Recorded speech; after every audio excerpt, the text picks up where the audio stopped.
T'en as marre de rider ta vie entière en solo? Tu penses à rejoindre un club de bikers et faire partie d'une équipe solide? Attention, je te parle pas de juste coup de dépatch sur ton blouson en cuir et partir rouler avec le dimanche.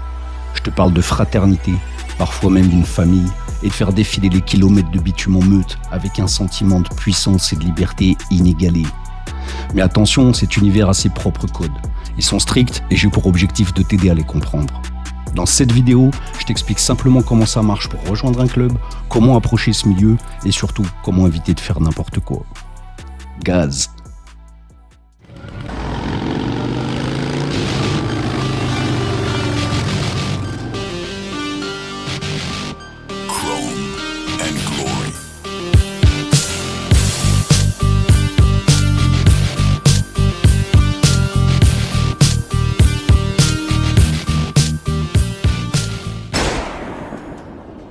Salut à toi, je m'appelle Shaman et je suis officier dans un club de renommée mondiale depuis 12 piges.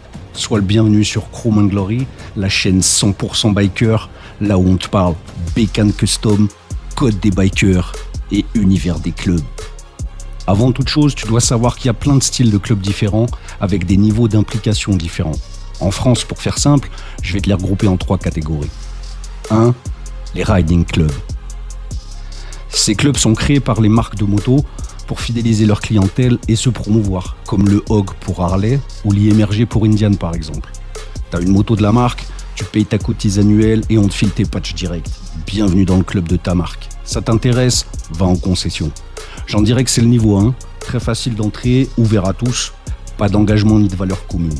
Tu pourrais y trouver de l'amitié, des gens pour organiser des balades en groupe, parfois un road trip et se rendre aux événements de la marque ensemble. 2. Les assos.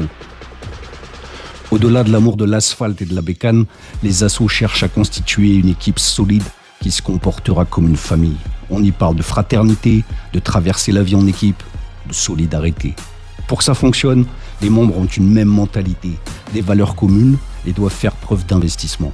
Souvent organisés sous forme d'assaut loi 1901 avec un président, un trésorier et un secrétaire, ces clubs peuvent parfois organiser des événements à des fins sociales ou caritatives. 3. Les MC. Les MC sont des clubs dominants, très hiérarchisés, codifiés, souvent ancrés dans un territoire qu'ils affichent sur leur cut.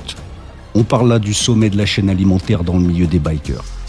Appartenir à un MC est exclusif, exigeant. Ça nécessite une loyauté sans faille, un engagement total et un soutien inconditionnel à ses frères de club. Les MC organisent le milieu biker sur leur territoire, ils suivent leurs propres règles, qu'ils placent avant celles de la société. Ils ont un code d'honneur fondamental et des devoirs envers leur club.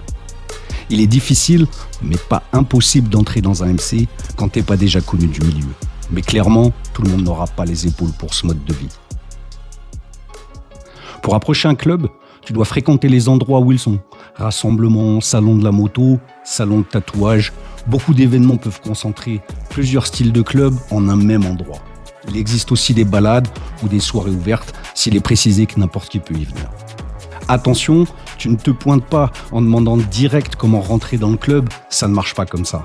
C'est pas un club de tarot, et dis-toi bien que leur club fonctionne déjà très bien sans toi.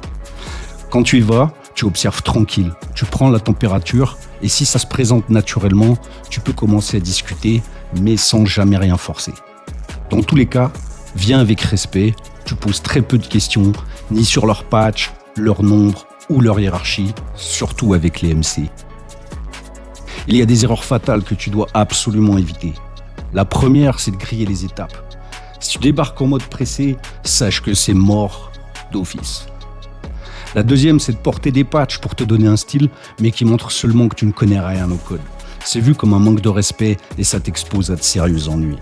Dans ce milieu, les patchs ne sont ni donnés ni achetés. Ils sont gagnés et chacun se mérite. La troisième erreur, c'est d'arriver avec arrogance comme si tu savais déjà tout. Dans ce milieu, un peu d'humilité, beaucoup de respect, c'est juste la base en fait.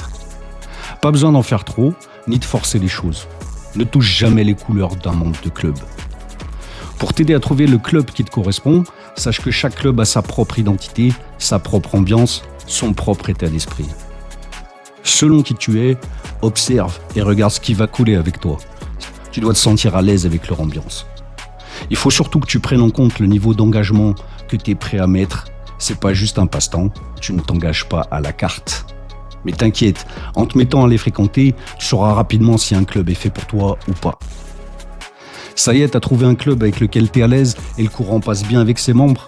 Là, tu entres dans un processus qui va prendre du temps. Tu vas d'abord être ce qu'on appelle un hanger-hound. En gros, tu traînes un max avec eux, tu participes à leurs sorties, tu es présent pour donner un coup de main à leurs événements. Ça permet à ton club d'apprendre à te connaître et à tisser des liens. Cette phase permet à tous, y compris toi-même, de vérifier que ça colle sur la durée. Si ça fonctionne pour tout le monde, alors tu pourras ensuite devenir prospect. Là, c'est un autre niveau où il te faudra prouver que tu es prêt à t'investir, à être présent, à montrer que tu as compris l'esprit du club. C'est une période où tu dois acquérir les codes, gagner la confiance des membres et du milieu. Tu y apprends l'histoire de ton club, celle de ton chapitre, mais surtout à devenir un membre et tout ce qui va avec.